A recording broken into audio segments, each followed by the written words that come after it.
السلام علیکم ورحمۃ اللہ وبرکاتہ الحمدللہ کفا وسلام علی عبادہ الذین اصطفیٰ اما بعد۔ محترم ناظرین کرام، پروگرام اسٹوری آف ابراہیم علیہ السلام۔ آج کی نشست کا موضوع ہے بیوی ہاجرہ۔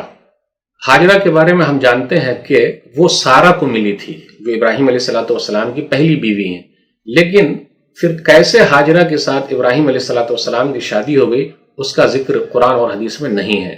لیکن آئیے ایک لمبی حدیث کے ذریعے ہاجرہ کا واقعہ ہم اور آپ سنتے ہیں۔ آج جو مکہ شہر آباد ہے، جس کو ام القریٰ گاؤں کی ماں کہتے ہیں، اس مکہ شہر کو اسماعیل کی ماں ہاجرہ نے آباد کیا ہے۔ آئیے دیکھیں، صحیح بخاری کتاب حدیث الانبیاء کتاب نمبر 60 حدیث نمبر 3364۔ ایسی عورت ہی آئیڈیل اور نمونہ ہے ہماری ماں و بہنوں کے لیے۔ فلمی دنیا کی ہیروئن نمونہ نہیں ہے، ان کی زندگی سے کچھ سیکھیے، تب سادگی آئے گی، تب سکون ملے گا۔ عبداللہ بن عباس رضی اللہ تعالیٰ عنہ کہتے ہیں کہ کمر بند باندھنے کا رواج، کمر میں جو باندھتے ہیں کمر پٹے کا رواج کب سے شروع ہوا ہے؟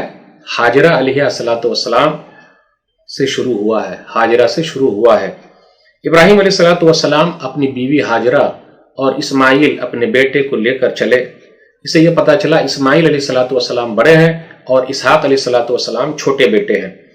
چلے مکہ جب پہنچے تو وہاں کوئی انسان نہیں بستا تھا، بس چمڑے کی تھیلی کھجور دے دیا، تھوڑا بہت پانی دے دیا۔ جب وہ واپس آنے لگے تو وہ پوچھتی ہیں، یا ابراہیم این تذهب وتتركنا في هذا الوادي الذي ليس فيه انس ولا شيء۔ ابراہیم آپ کہاں جا رہے ہیں؟ یہاں تو کوئی انسان بستا ہی نہیں ہے۔ بس ایک درخت کے نیچے بیٹھا دیا اور چلے آئے۔ اللہ والی، اللہ پر کتنا بھروسہ تھا۔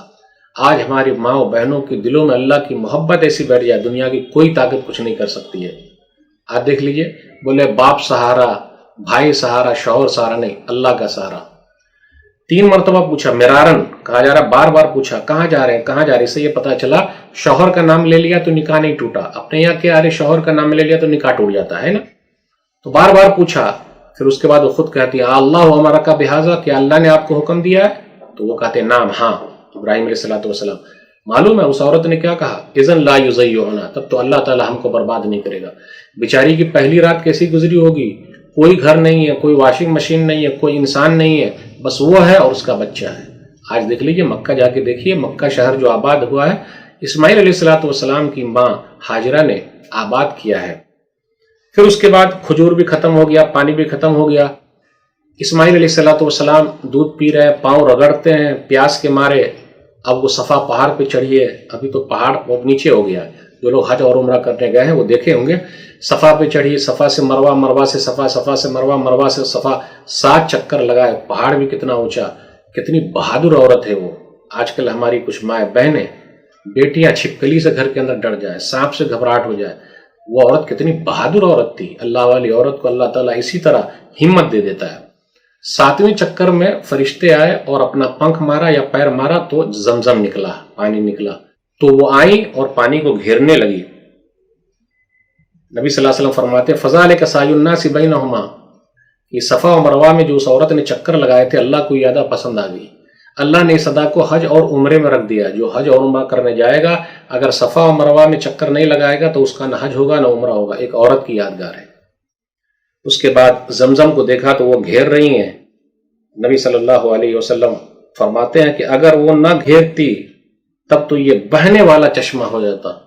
یرحم اللہ ام اسماعیل، اللہ اسماعیل کی ماں پر رحم فرمائے۔ لو ترک زمزم لکان زمزم عینا معینا، اگر وہ زمزم کو چھوڑ دیتی تو زمزم بہنے والا چشمہ ہو جاتا، لیکن انہوں نے گھیر دیا۔ فرشتے نے کہا گھبرائیے نہیں، لا تخاف الضیعہ، گھبرانے کی کوئی بات نہیں ہے، بربادی کا کوئی ڈر نہیں ہونا چاہیے۔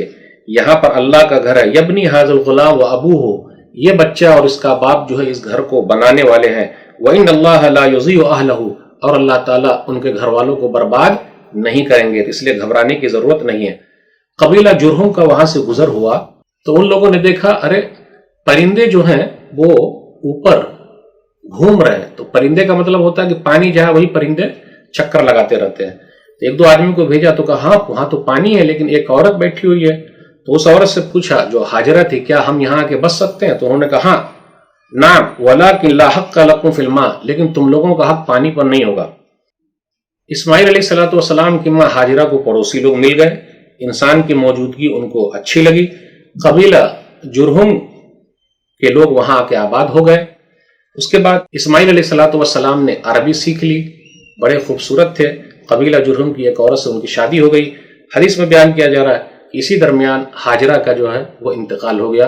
تو یہ ہاجرہ کے تعلق سے یہ چند باتیں تھی۔ اللہ سے دعا ہے کہ اللہ تعالیٰ ہماری ماں و بہنوں کو ہاجرہ کی کہانی پڑھنے کی توفیق دے اور سادگی لانے کی توفیق دے، اور انہی جیسی نیک عورت کو آئیڈیل بنانے کی توفیق دے، آمین۔ بیوی ہو تو ایسی کیسی، ہاجرہ جیسی۔ اللہ تعالیٰ ان لوگوں کی قربانی کو قبول فرمائے، آمین۔ والسلام علیکم ورحمۃ اللہ وبرکاتہ۔